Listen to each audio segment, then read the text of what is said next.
La criminalité, c'est un cycle.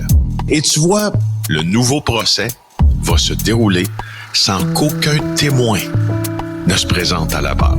L'histoire des criminels racontée par l'unique journaliste d'enquête, Félix Séguin. Bonjour Félix. Bonjour. Alors, c'est un procès très suivi qui commence aujourd'hui à Los Angeles. Ben oui, on couvre la justice dans cette chronique et puis j'avais hâte de t'en parler parce que je me promets de le suivre, ce procès-là, contre les géants des médias sociaux qui vont se retrouver devant les tribunaux pour la première fois dans le cadre d'une série de procès. Mario, on les qualifie d'historiques et tu vas voir pourquoi, là, à juste titre probablement, parce que ce qu'on cherche à savoir, c'est la responsabilité de leur plateforme dans les préjudices qui sont causés aux enfants. Alors, c'est un vrai procès, là, devant le jury, la sélection du jury. Ça a commencé à Los Angeles pour un des premiers procès. Il y en aura d'autres ensuite. Dans la première requête, il y a 1600 personnes, 350 familles, 250 districts scolaires qui ont fait des dépositions. Alors, qu'est-ce qu'ils disent là-dedans? Ils accusent des propriétaires d'Instagram, de YouTube et de TikTok, de Snap aussi, d'avoir conçu des produits addictifs nuisible à la santé mentale. Okay, parce que c'est ce qui est visé, là, c'est la volonté, le dessein, la volonté bien réelle de rendre les jeunes dépendants. C'est ça. Les avocats des parties impliquées vont devoir prouver qu'il y a ce que sciemment ces géants-là de la techno ont dit, bon, la conçoit comme ça pour procurer tel effet. Puis quand je te dis concevoir comme ça, là, comment on conçoit une plateforme justement pour provoquer ce genre de réaction-là? Ben d'abord, t'as à peu près 5 critères. T'sais, on s'arrange pour que ça libère de la dopamine chez toi de consulter les réseaux sociaux par tes interactions sociales. Tu sais, les likes, les partages, les commentaires, ton cerveau voit ça comme des récompenses. Ça libère de la dopamine, l'hormone du plaisir. Les notifications super fréquentes, alors ça stimule ta curiosité et ton anticipation aussi, puis le résultat de ça, c'est que tu vérifies ton téléphone, disent les psychologues, de manière très, très compulsive.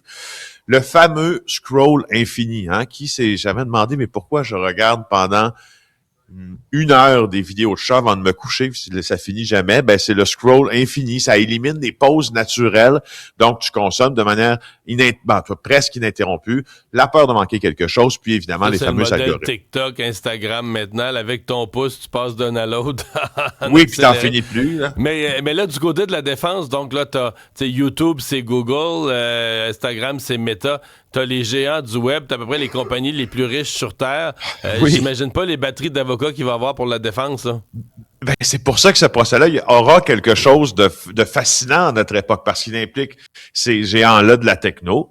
Je veux juste te dire que TikTok et Snap, eux, ont conclu un accord avec le premier plaignant dans cette première affaire, portée-là devant les tribunaux. Mais leurs deux entreprises sont quand même mises en cause dans d'autres procès qui seront à venir. Mais maintenant que ça est dit, oui, effectivement, écoute, ça va coûter cher d'avocats pour ces gens-là qui ont les moyens de se le permettre. Sauf que j'attire ton attention sur une chose. On risque de voir le PDG de Meta, Mark Zuckerberg, témoigner en février, parce qu'on s'est battu pour pas qu'il vienne. Et là, ben, il va devoir interroger. Quoique, je pense qu'il s'est déjà fait poser la question dans des documentaires, exemple, qui datent d'il y a une dizaine d'années, époque pendant laquelle on répondait un peu plus candidement à ce genre d'affaires-là, parce que c'était des documentaires sur la techno, on voulait savoir comment c'était conçu, c'était un peu plus nouveau, tout ça. Alors, on se rend compte que cette nouveauté-là, maintenant, peut mener... C'est ça. Ouais. Bon, on comprend mieux ce qui est arrivé dans le meurtre de Claudia Iacono. Oui, ben Claudia Iacono, elle a été abattue il y a quelques années. C'était la femme d'un mafieux. Et puis, c'est les personnes qui l'ont tuée, sont devant le tribunal présentement. Ils subissent un procès. Ce sont vraiment des sous-fifres du crime organisé. Et là, ils ont admis là qui sont trompés de cible. Alors, tu te rappelles, elle était à son salon de coiffure et elle a été visée par un gars qui vient de Toronto de 32 ans parce qu'on l'avait pris pour son mari, Antonio Gallo. C'est lui qui était l'homme à abattre, entre guillemets, ben pas entre guillemets, sans les guillemets, en fait. Et puis, le père d'Anthony Gallo, Moreno Gallo, lui, a été assassiné au Mexique en 2013. Donc là, son fils est avisé maintenant. Et puis, tu vois, de ce qu'ils ont saisi dans les appareils, mon Dieu, ils ont laissé beaucoup, beaucoup de traces. D'abord, une arme oubliée.